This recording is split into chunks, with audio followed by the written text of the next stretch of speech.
Hello दोस्तों, study range में आप सभी का स्वागत है। आज हम लोग आरआरबी एनटीपीसी सीबीटी 2 का सभी शिफ्ट का क्वेश्चन जीके जीएस का इस वीडियो में कवर करेंगे। तो हमारे चैनल पे जो भी नए हैं वो चैनल को सब्सक्राइब कर लीजिए। चलिए आज का पहला क्वेश्चन शुरू करते हैं।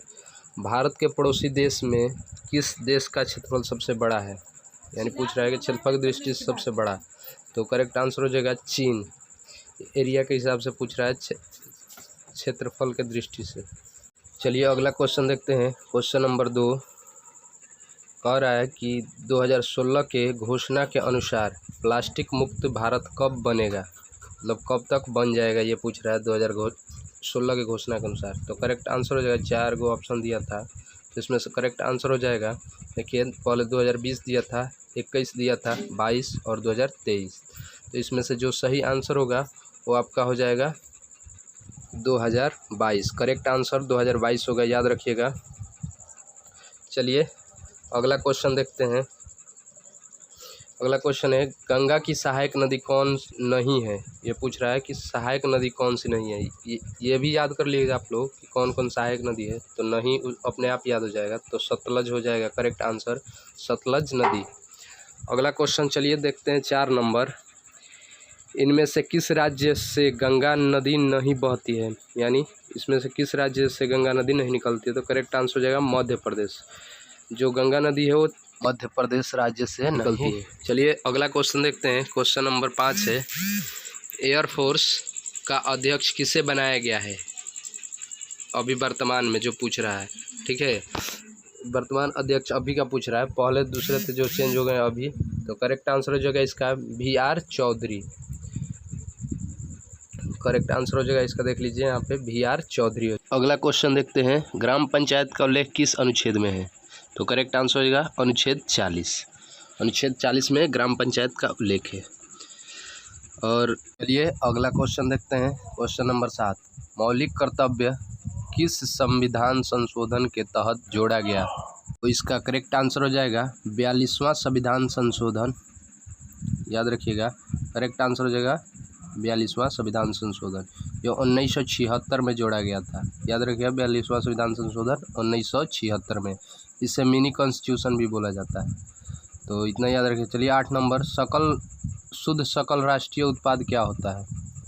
तो इसका करेक्ट आंसर हो जाएगा, ये पूछ रहा है ग्रॉस नेशनल प्रोडक्ट पूछ रहा है इसके बारे में। GNP ग्रॉस नेशनल प्रोडक्ट इसका फुल फॉर्म होता है, तो इसी के बारे में पूछ रहा है। तो क्या होता है? तो इसका हो जाएगा, इसका करेक्ट आंसर हो जाएगा GNP, याद रखिएगा। चलिए अगला क्वेश्चन देखते हैं, 9 नंबर। महाराष्ट्र के सतारा में परमहंस मंडली का आयोजन कब हुआ था?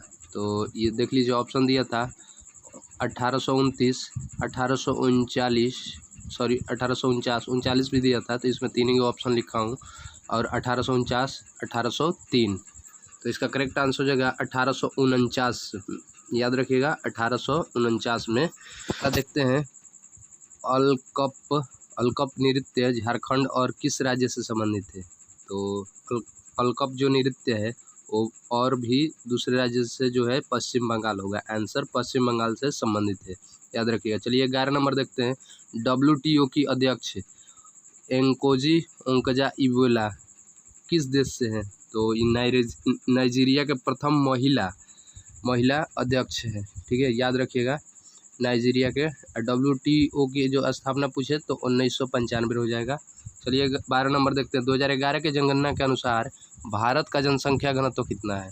तो ये पूछ रहा है कि जनसंख्या घनत्व 2011 के अनुसार पूछ रहा है। तो करेक्ट आंसर हो जाएगा 382 किलोमीटर प्रति किलोमीटर स्क्वायर हो जाएगा इसका सही आंसर, याद रखिएगा। चलिए अगला देखते हैं, डिस्ट्रिक्ट सीनियर कोर्ट के जज की नियुक्ति कौन करता है? तो करेक्ट आंसर हो जाएगा राज्यपाल। करेक्ट आंसर हो जाएगा राज्यपाल।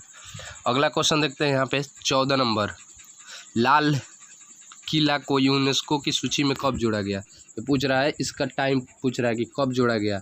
तो रेड फोर्ट को जो जोड़ा गया था 2007 में जोड़ा गया था यूनेस्को में।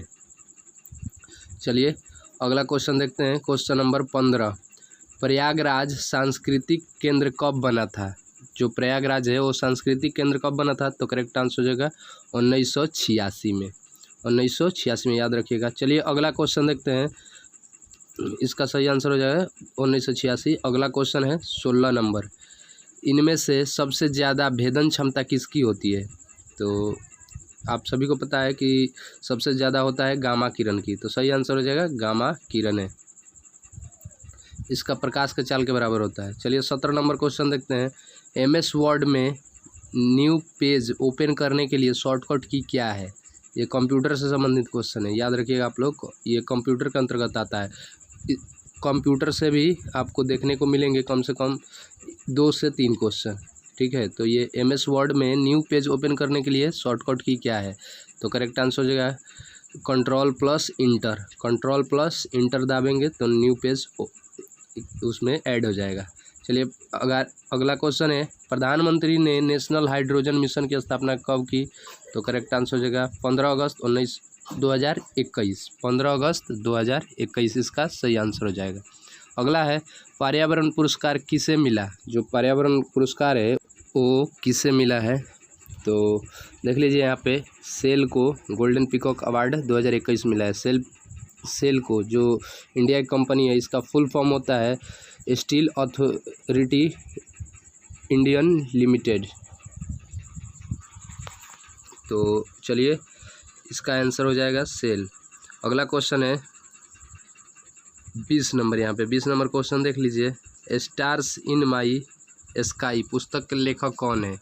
स्टार इन माई स्काई पुस्तक के लेखक दिव्या दत्ता जी हैं। चलिए अगला देखते हैं, टिहरी बांध भागीरथी नदी पर किस राज्य में बनाई गई है? तो इसका करेक्ट आंसर हो जाएगा उत्तराखंड राज्य में, उत्तराखंड। विश्व की सबसे मतलब भारत की सबसे ऊंची बांध है, भारत की सबसे ऊंची बांध। चलिए अगला देखते हैं, यहाँ पे अगला क्वेश्चन 22 नंबर देख लीजिए। 22 नंबर क्वेश्चन क्या बोल रहा है, फादर ऑफ जेनेटिक्स किसे कहा जाता है? तो करेक्ट आंसर हो जाएगा Gregor John Mendel, Gregor John Mendel. यहाँ पे ग्रेगर मेंडल क्यों लिखे हैं, उनका पूरा नाम होता है ग्रेगर जॉन मेंडल। अगला है 23 नंबर, महात्मा गांधी ने नमक कानून तोड़ने के लिए क्या शुरू किए थे? तो दांडी यात्रा 12 मार्च 1930 को इन्होंने ये यात्रा शुरू की थी। चलिए अगला है, चोल काल में मंदिरों को दान में दी जाने वाली भूमि को क्या कहते थे? ब्रह्मादेय, यानी ब्राह्मण को जो दान में दिया जाता था उसी को ब्रह्मादेय कहते थे। आप लोग ऐसे भी याद रखते थे, ब्राह्मण को दान दिया जाता है तो ब्रह्मादेय। चलिए देख लीजिए, यहाँ पे 24 क्वेश्चन हो चुका है। अगला क्वेश्चन हम लोग देखते हैं।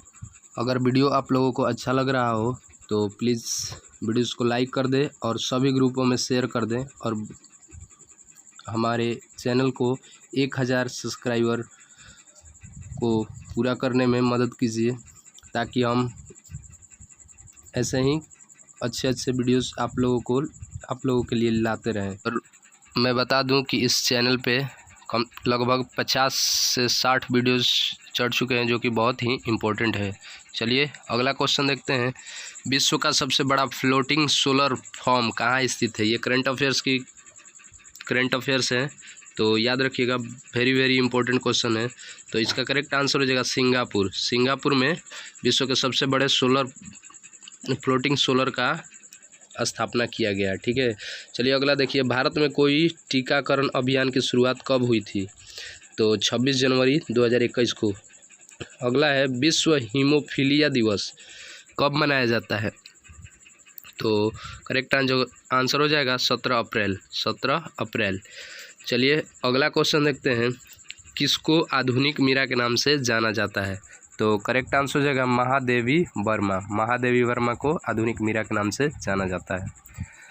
चलिए देखिए अगला देखते हैं क्वेश्चन, देख लीजिए यहाँ पे, चंडालिका का पुस्तक के लेखक कौन थे? तो चंडालिका पुस्तक के लेखक बताना है, तो करेक्ट आंसर हो जाएगा रविंद्रनाथ टैगोर। अगला है, सफदरगंज का मकबरा कहाँ स्थित है? तो करेक्ट आंसर हो जाएगा दिल्ली में। चलिए अगला देखते हैं, अगला क्वेश्चन, किसी बंद परिपथ में वोल्टेज और विद्युत धारा का अनुपात है? तो करेक्ट आंसर हो जाएगा समान होता है, मतलब समान। अगला देखते हैं यहाँ पे। अगला क्वेश्चन है विश्व आर्थिक मंच पर सतत विकास प्रभाव शिखर सम्मेलन 2021 कहाँ आयोजित हुआ? तो करेक्ट आंसर हो जाएगा जेनेवा। याद रखिएगा 2021 में कहाँ हुआ था? तो जेनेवा में। सबसे अधिक जो जितने भी बहुत सारे मंचेज हैं उनका आयोजन जेनेवा में अधिकतर होता है। अगला है NDRF की फुल फॉर्म क्या होता है? तो पूछ रहा है, तो नेशनल डिजास्टर रिस्पांस फोर्स होता है। फुल फॉर्म से 2 से 3 क्वेश्चन मतलब हर शिफ्ट में पूछे गए हैं, तो आप लोग याद रखिएगा। 2 तो कम से कम 2 क्वेश्चन पूछे गए हैं। इससे पहले पूछा गया था USB का, ठीक है, तो आप लोग ये याद कर लीजिएगा। चलिए अगला है जल्दी 10 kg की साइकिल 20 मीटर प्रति सेकंड की गति से चल रही है, तो गतिज ऊर्जा क्या होगा? तो गतिज ऊर्जा बताना है यहाँ पे। तो गतिज ऊर्जा का सूत्र होता है 1/2 mv²। KE बराबर 1/2 mv²। तो इस रख के आप लोग बना सकते हैं। तो इसका करेक्ट आंसर आएगा 2000 जूल। चलिए अगला क्वेश्चन देखते हैं यहाँ पे। इसका आप लोग बना लीजिएगा सूत्र पे रख के, सही आंसर हो जाएगा 2000 जूल। चलिए अगला क्वेश्चन देखते हैं।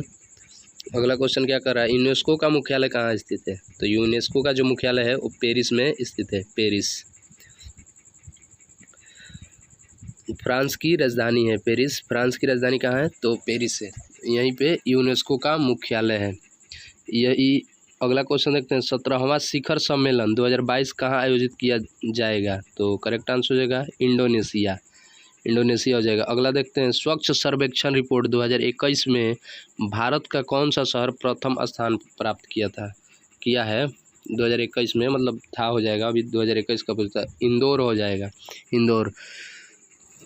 चलिए अगला क्वेश्चन देखते हैं। किसी सरकारी विभाग में SC ST EWS PWBD श्रेणी के अभ्यर्थी के लिए हेल्पलाइन सेवा शुरू की गई है? तो करेक्ट आंसर हो जाएगा शुरू की चुकी है। वो कौन किया है? तो यूपीएससी जो यूनियन पब्लिक सर्विस कमीशन होता है उसी ने ये शुरू किया है। चलिए अगला देखते हैं। 1943 में विटामिन के आविष्कार के लिए किसे नोबेल पुरस्कार दिया गया था? तो करेक्ट आंसर हो जाएगा डोइजी और डैम को विटामिन के लिए नोबेल पुरस्कार मिला था 1943 में, याद रखिएगा। चलिए अगला क्वेश्चन देखते हैं। निम्नलिखित में से म्यांमार की मुद्रा कौन सी है? तो करेक्ट आंसर हो जाएगा म्यांमार की मुद्रा क्यात हो जाएगा इसका सही आंसर। चलिए अगला क्वेश्चन देखते हैं हम लोग। अगला क्वेश्चन है लाफिंग गैस का रासायनिक नाम क्या होता है? ये पूछ रहा है। लाफिंग गैस का रासायनिक नाम नाइट्रस ऑक्साइड N2O। इसका सूत्र हो जाएगा N2O। चलिए अगला देखते हैं। निम्नलिखित में से कौन सी नदी यमुना की सहायक नदी नहीं है? तो देख लीजिए, नदी से 2 क्वेश्चन पूछ दिया लगातार, मतलब हर शिफ्ट में नदी से क्वेश्चन रह रहा है, तो इसका करेक्ट आंसर हो जाएगा कल्याणी नदी। अगला है वित्तीय वर्ष 2017-18 के दौरान भारत में निर्यात में वृद्धि का प्रतिशत क्या था? तो 2017-18 का पूछा है। देखिए करंट अफेयर्स यहाँ पे पुराना ही ज़्यादा पूछा जा रहा है। तो करेक्ट आंसर हो जाएगा 9.8%। अगला है 2018 में किस शहर में नाबार्ड ने जलवायु परिवर्तन के लिए स्थापित किया है? तो इसका करेक्ट आंसर हो जाएगा लखनऊ। जो लखनऊ है वहाँ पे हुआ है ये नाबार्ड के जलवायु परिवर्तन का केंद्र पूछा है। नाबार्ड की स्थापना हुआ है, देख लीजिए यहाँ पे 1982 में। नाबार्ड का स्थापना 1982 में हुआ है, याद रखिएगा, ये भी पूछता है। चलिए अगला क्वेश्चन देखते हैं हम लोग। अगला क्या कह रहा है?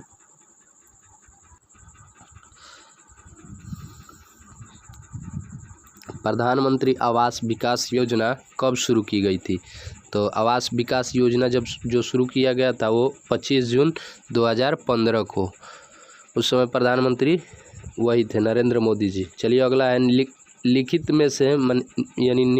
में से कौन सा देश हिंद महासागर तटीय क्षेत्र सहयोग संघ का सदस्य नहीं है?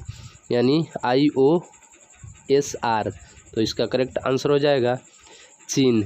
इसका करेक्ट आंसर हो जाएगा चीन। चीन जो है वो IORS का सदस्य नहीं है। अगला है, निम्नलिखित में से किस विद्युत चुंबकीय तरंग की तरंग दैर्घ्य सबसे कम होती है? तो इसका करेक्ट आंसर हो जाएगा गामा किरण। गामा किरण। उस समय पूछा था कि तीव्रता पूछा था कि किसका अधिक होता है, तो गामा, और तरंग दैर्घ्य कम होगा। चलिए अगला देखते हैं, इंटरनेट सूचना सेवा के लिए कौन सा प्रोटोकॉल आवश्यक है? तो करेक्ट आंसर हो जाएगा TPC या IP। TPC या IP। अगला है, महाभारत किसने लिखा? तो महाभारत के जो रचनाकार हैं वो महर्षि वेद व्यास जी थे। महाभारत इन्होंने ही लिखा था। और पूछे रामायण, तो रामायण हो जाएंगे वाल्मीकि जी। चलिए अगला है, भारत का पहला अनाज ATM कहाँ स्थापित किया गया? तो गुरुग्राम हरियाणा में। गुरुग्राम हरियाणा। अगला है, किसी संवैधानिक अधिकारी पर RTI लागू नहीं होता है? तो इसका करेक्ट आंसर हो जाएगा महान्यायवादी पे RTI लागू नहीं होता है। महान्यायवादी का जो उल्लेख है अनुच्छेद 76 में है, 76 में। ठीक है, याद रखिएगा। ये RTI का पूरा फुल फॉर्म होता है right to information. Right to information. चलिए अगला क्वेश्चन देखते हैं। यहाँ पे अगला क्वेश्चन क्या कर रहा है, गुरुग्राम की पहली महिला पुलिस कमिश्नर कौन बनी है? तो करेक्ट आंसर हो जाएगा कला रामचंद्रन। कला रामचंद्रन। अगला है, चेक गणराज्य की राजधानी कहाँ है? तो ये राजधानी पूछा है तो प्राग हो जाएगा। प्राग। चेक गणराज्य की राजधानी प्राग हो जाएगा। अगला है, लाल पांडा कौन सी पत्ती खाता है? मतलब कौन सी पत्तियां खाता है? तो बांस की पत्तियां ये लाल पांडा खाता है। अगला है, प्लासी का युद्ध कब हुआ था? तो प्लासी का युद्ध जो हुआ था 1757 में सिराजुद्दौला और रॉबर्ट क्लाइव के बीच। सिराजुद्दौला और रॉबर्ट क्लाइव के बीच हुआ था। चलिए अगला क्वेश्चन देखते हैं। यहाँ हम लोग, कौन से राज्य की जुडीमा वाइन राइस को GI टैग मिला है? तो असम हो जाएगा। जुडीमा राइस वाइन को GI टैग मिला है, तो असम हो जाएगा करेक्ट आंसर। चलिए अगला देखते हैं, असम का राजधानी पूछे तो दिसपुर हो जाएगा, ये याद रखिएगा। अगर वीडियो आप लोगों को अच्छा लगा तो प्लीज़ चैनल को सब्सक्राइब कर लीजिए और वीडियो को लाइक शेयर सभी ग्रुप में कर दीजिए, ताकि मैं इस प्रकार के और भी वीडियोस लाता रहूं। तो आज के लिए बस इतना ही। जय हिंद, जय भारत।